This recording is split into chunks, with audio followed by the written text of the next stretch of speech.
Well, this is breaking news for you Toyota Tundra owners, and everybody sort of saw this coming, but Toyota's conducting another safety recall for 2024. They actually say certain 2024 Toyota Tundra non-hybrid vehicles in North America.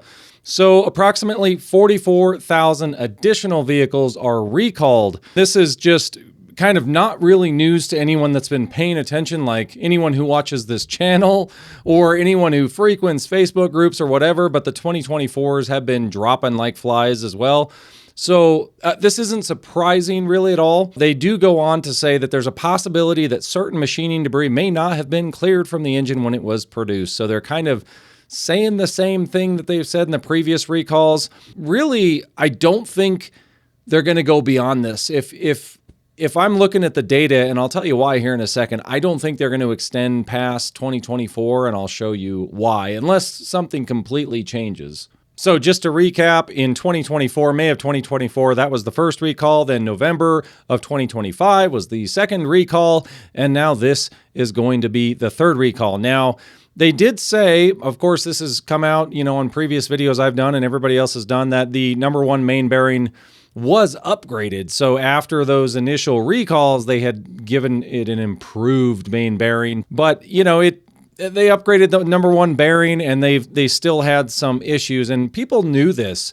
When you looked at the Facebook groups, if you watch this channel, 2024s were dropping. I just saw one the other day. I'll show you here in a minute. So in the first recall, Toyota has already replaced 77,000 engines of those 102,000 vehicles that were covered. So this is adding that additional 44,000. Of course, non-hybrid still. So Toyota, where are you with the hybrid vehicles? I still think that it's a shame for the hybrid owners, and they feel like they're kind of getting a raw deal not being included in this recall. It's the same exact engine with hybrid motor smashed in between.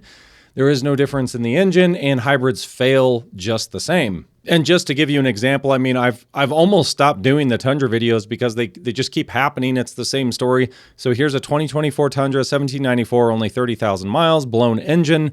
Interesting, this person was upset they got a terrible loaner with no ETA on when their truck would be done. Instead of replacing the engine, they decided to rebuild it. And what's interesting, this person actually tried to trade it in at the Toyota dealer. So Kelly Blue Book value on the truck was $54,500, and the dealer's offer was $45,000.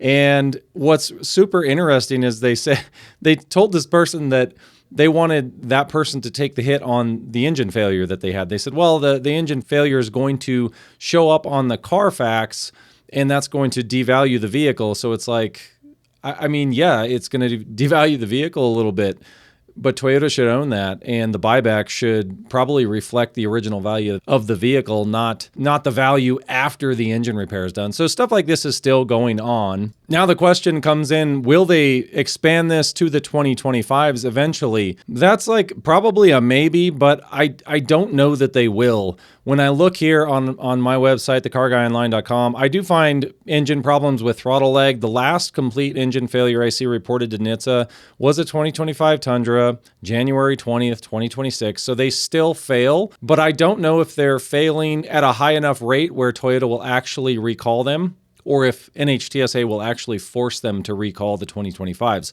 So 25s and 26s, if they keep the failure rates low, they might get away with not recalling any of them. I don't really know what's going to happen with those. It does seem like there is a lot fewer failures now than there were back then, but that's partially because they replaced a bunch of engines. So when they get all these new engines in these old vehicles, it kind of gives them a little more legs. So let's say it takes another 20 or 30,000 miles for that second engine to fail. We'll see. A lot of the replacement engines were manufactured at the same time, in the same window. If we go back to this recall, they say, well, certain 2024 Tundra vehicles, if any of those engines that they put, crate engines, were shipped out at the same time, I would expect them to have the same debris. So we'll see what happens, and we'll see, what's going on with Toyota. This saga just keeps on going on. This isn't like Toyota. From 2022 till 2025, they were still having engine failures. It's just not like Toyota to ignore it. And they still aren't including the hybrids. So Just a raw deal for owners. I will give you guys more updates as I find them, but this isn't surprising to me. What do you guys think in the comments? Let me know. Would you trust a 2026 Tundra at this point? I would trust it over a GM 6.2, but that's probably the only engine I would trust it over. I would pick almost any other engine that's not having failures and recalls at this point. Thanks for watching. Till next time.